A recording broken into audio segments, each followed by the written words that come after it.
Good morning, class. Good morning, class. My name is Mr. Vic, and today I am your teacher. Now, today I want to talk about the types of theaters. Excuse me, should I say type of stages? Okay, so during the Italian Renaissance, they made a huge impact on modern theater as we know it today.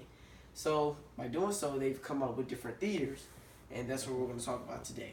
So the first theater that's commonly known is the proscenium stage.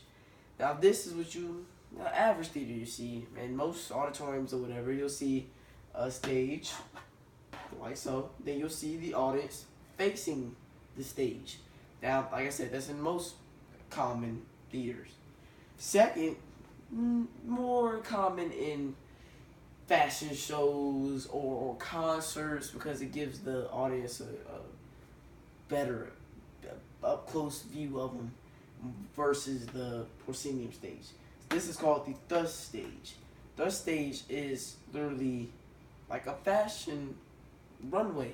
So you have a actress or actor or fashion model or whatever just walking down an aisle, and the audience would be on one side or another side, and then in front, like a runway appeal to it. Now, the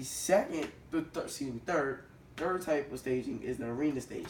This is more so common in like colleges where they have like a seminar or something, and then I'll be talking about something, and then it'll just be just walking around, gathering to everybody because the audience would be all around them. Literally, the stage would be an island, and the ocean would be, the audience. So we're gonna take a look at your theater as you have today, and we're gonna look at the theater, the proscenium theater during the Italian time. So during the Italian theater, you will see it will be marked in black. So you have the usual audience, audience, audience. This right here represents the balcony, and there will be a sound booth hanging a little bit off the balcony. And the balcony, it was like maybe 2, 3 rows, same as the bottom row, like it's the bottom of the theater. But at the top, it might be the same outline or whatever. But and the on the actual stage, you had the stage right here, the wings, and the stage manager's booth, which was convenient for them because they were able to access the backstage and the stage. It's more they were more accessible. Now these would be dressing rooms. So actor coming, the dressing room change. Stage door, exit door, whatever. Prop shop right here. That's where a lot of props were, like canes, hats, glasses, or any prop that would fit the scene or the stage play. Now over here is the green room where I think they would put a lot of I don't know. I don't really know what the green room was used for. It was never really classified what the green room was used for. But the costume shop here is for, of course, costumes, most famous story. Scene shop, however, was used to build props, like if you were building a staircase, a dresser, a flat that represented a setting. You would go to the scene shop, almost like the wood shop in the Annabelle Ferguson Theater. And that's what I also want to do. I want to bring in Annabelle Ferguson. So Annabelle Ferguson, I have outlined it in purple to show the difference from now to then. So now you have a hallway in the Annabelle Ferguson mall in the back, and Mr. Butler's office is, as soon as you walk in, it would be on the right. And as you walk in, there's 2 doors, one here, one here. One has a bathroom in it, well, a sink in it, and it has a lot of other like a lot of utensils in there.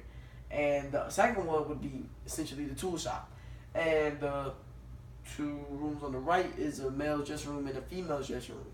Now, as you're walking past the actual entrance of the Annabelle, you actually enter the stage. Now, on the stage, you have on the right, instead of having all of these prop shops, stage doors, and dressing rooms or whatever, it would actually be, you would have the pulley system, which would fly curtains in and fly props in, fly flats in, and such into the stage.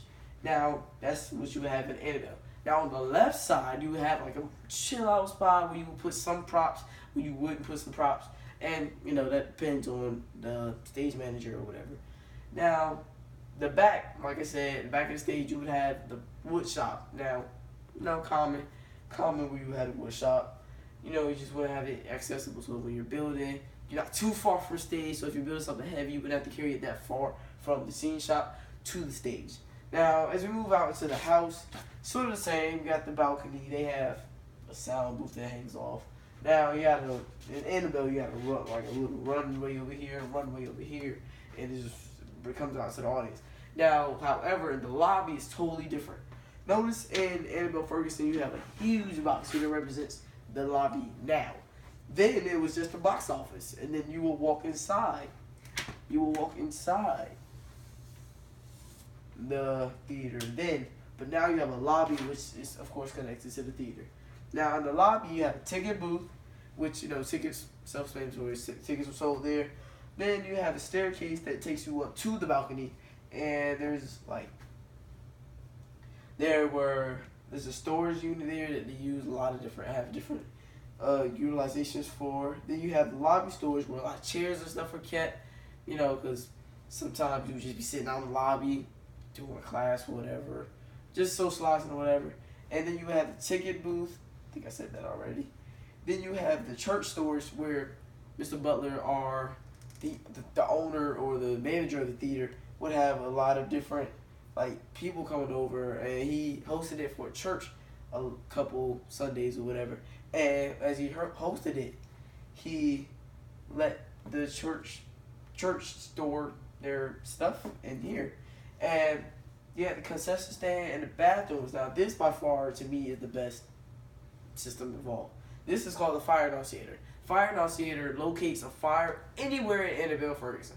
I find it really neat because it measures thermal waves and it can tell you exactly where it is. So if the fire was in the stage, then the annunciator also controls the fire curtains, and it contacts authorities to come over and put the fire out. But since it controls the fire curtain, if there was fire on stage, the fire curtain will close down and preventing the fire to spread out to the audience. Now, while the fire curtain comes down, water also comes down to get rid of the fire. Now, again, this is a pretty neat device because this is literally like an in-house firehouse, and I find that pretty interesting. And yes, that's really all about now and then theaters. And I hope you guys learned something today, because this can affect whether you make it into business or not. Whether you know different types of stages, whether you can go and just be a stage manager. Maybe you're not going to be an actor. Maybe you want to work on the stage. You need to know this type of stuff. And I'm actually glad to have you as students today. Alright class, that's the end of the period. Thank you.